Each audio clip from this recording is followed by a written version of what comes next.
सुप्रभात। आज मैं स्पर्श भाग 1 के पद्य खंड का सियाराम शरण गुप्त जी द्वारा रचित एक फूल की चाह के आगे के कुछ छंद पढ़ाने जा रही हूँ। पिछले छंदों में आपने जाना कि एक बेबस लाचार पिता जो अपनी पुत्री की इच्छा पूर्ति की कामना से देवी माँ के मंदिर जाता है, परंतु वहाँ अन्य सवर्ण भक्तों द्वारा उसे मारा पीटा और अपमानित किया जाता है। उसे बस इस कारण मारा पीटा जाता है क्योंकि वह अस्पृश्य जाति का है और तत्कालीन समाज व्यवस्था के अनुसार अछूत जाति का व्यक्ति मंदिर में प्रवेश नहीं कर सकता। उसका अंदर जाना वर्जित माना जाता था। और अब आगे क्या होता है, आइए अगले छंदों से जानते हैं। छंद इस प्रकार है। मेरे हाथों से प्रसाद भी बिखर गया हा सब का सब, हाय अभागी बेटी तुझ तक कैसे पहुँच सके यह अब। न्यायालय ले गए मुझे वे 7 दिवस का दंड विधान, मुझको हुआ था मुझसे देवी माँ का महान अपमान। अभागी यानी भाग्यहीन, दिवस यानी दिन, दंड विधान यानी दंड की व्यवस्था। सुखिया का पिता कहता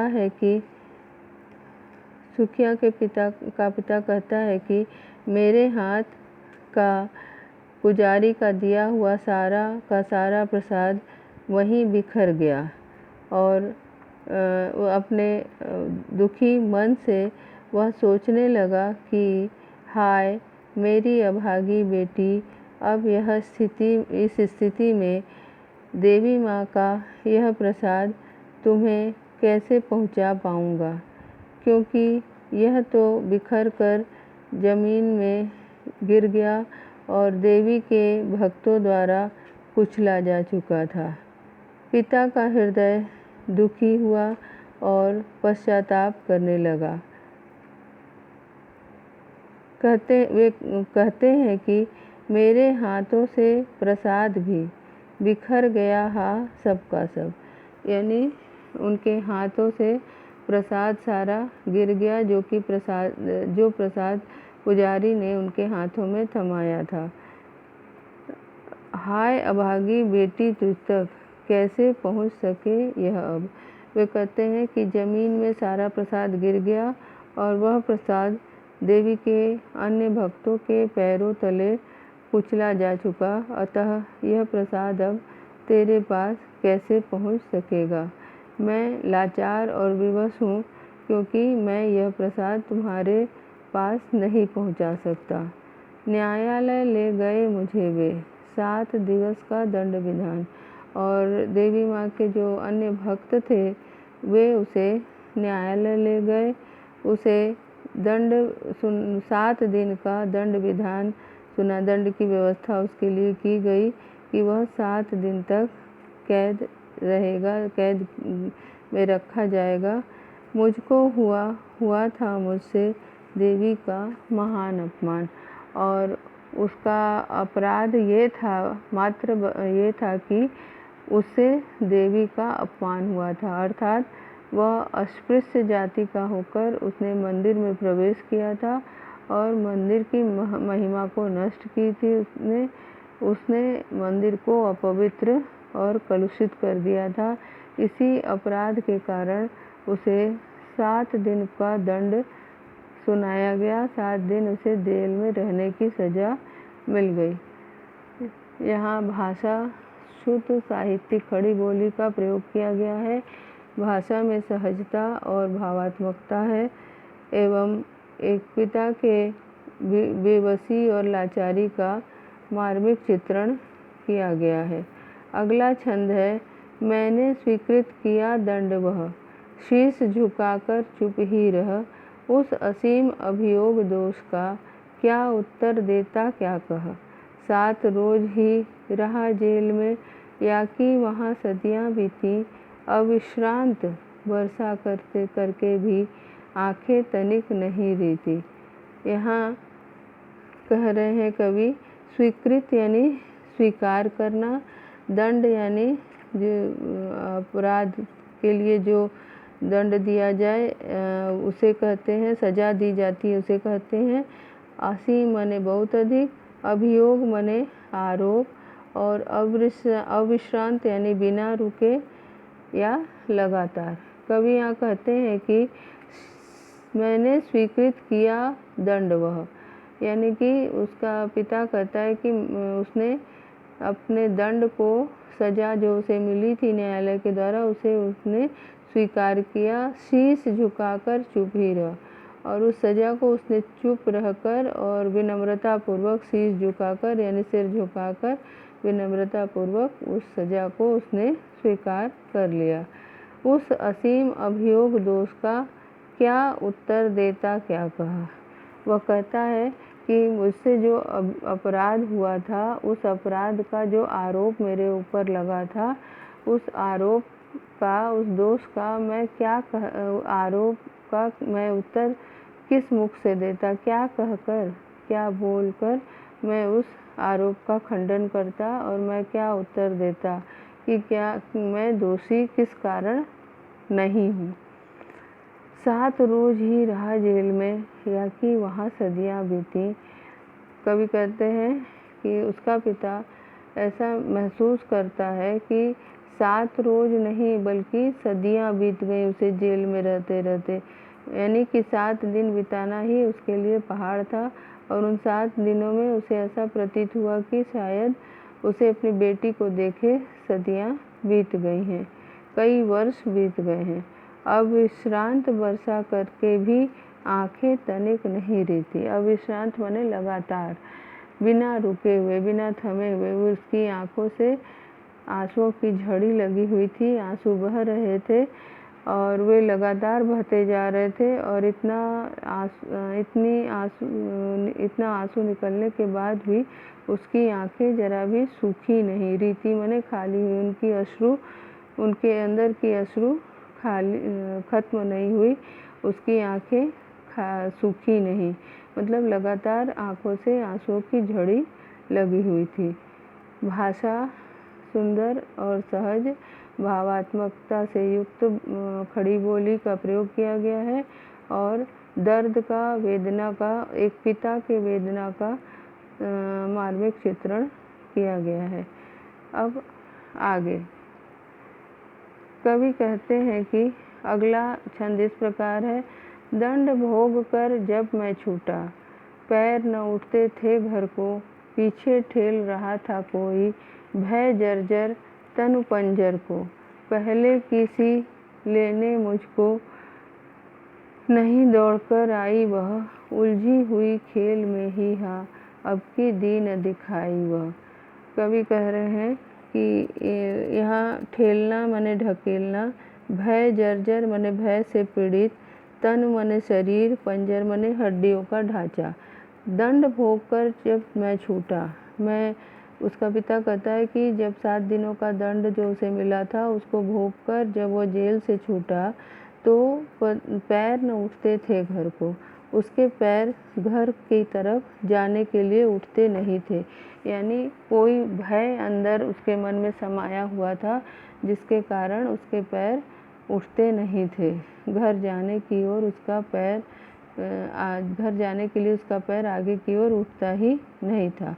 पीछे ठेल रहा था कोई, ऐसा लगता था मानो पीछे की ओर कोई ढकेल रहा हो, धक्का मार के कोई पीछे कर दे रहा हो उसके तनु पंजर को, भय जर्जर तनु पंजर को, उसके भय से जर्जर, भय से पीड़ित, तनु माने शरीर को, और ऐसा शरीर जो कि दुख से केवल हड्डियों का ढांचा रह गया है, ऐसे शरीर को जो भयाक्रांत है, ऐसे शरीर को कोई पीछे की ओर ढकेल रहा है और उसका पैर इसी कारण आगे की ओर नहीं बढ़ पा रहा है, घर की ओर नहीं बढ़ रहा है। पहले किसी लेने मुझको, नहीं दौड़कर आई वह, जब वह घर पहुंचा तो जैसे पहले उसकी बेटी दौड़ कर आती थी उसे लेने, आज ऐसा नहीं हुआ। वह मन ही मन सोचता है कि पहले जैसे मेरी बेटी आती थी मुझे लेने, आज वह क्यों नहीं आई।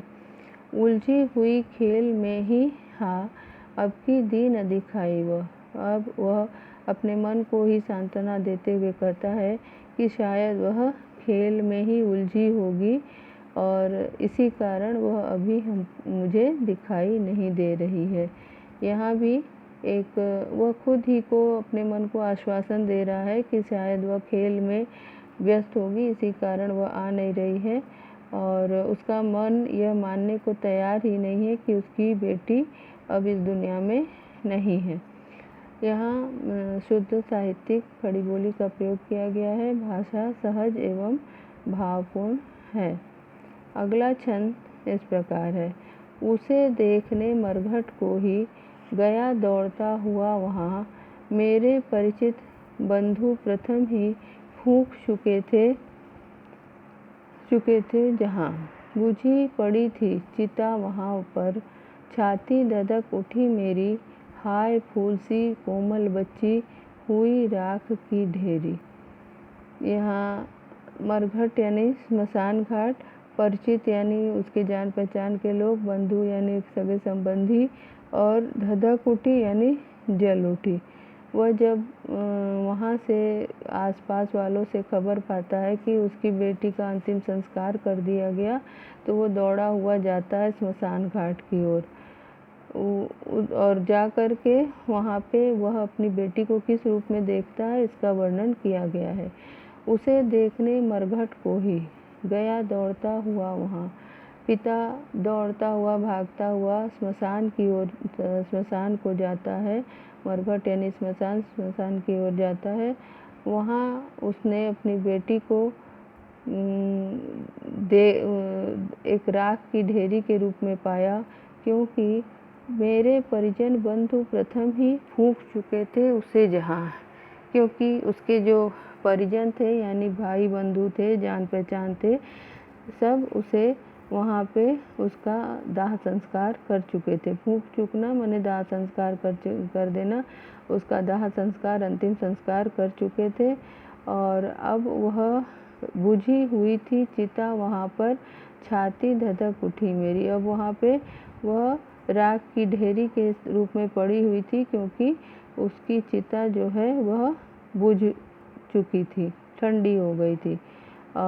लेकिन उसकी चिता भले ही बुझ चुकी हो पर इसका सीना कष्ट से धधक उठा, उसके अंदर कष्ट की ज्वाला धधक उठी, जल उठी और अपने मन में वो सोचता है, हाय फूल सी कोमल बच्ची, हुई राख की ढेरी। उसे ऐसा लगता है कि उसकी फूल सी बच्ची, फूल के समान कोमल बच्ची अब नहीं है, अब वह राख की ढेरी के रूप में पड़ी है। ढेरी माने समूह। तो इस प्रकार एक पिता की व्याकुलता, उसकी व्यथा का, उसकी मनोदशा का बड़ा ही मार्मिक चित्रण कवि के द्वारा किया गया है। यहाँ पे फूल सी कोमल में उपमा अलंकार का प्रयोग है और भाषा अत्यंत सहज और भावपूर्ण है। अंतिम छंद है। अंतिम बार गोद में बेटी, तुझको ले न सका मैं हाँ, एक फूल माँ का प्रसाद भी, तुझको दे न सका मैं हाँ। यहाँ एक दीनहीन पिता की दयनीय दशा का वर्णन कवि के द्वारा किया जा रहा है, जो कि अत्यंत बेबस और लाचार है।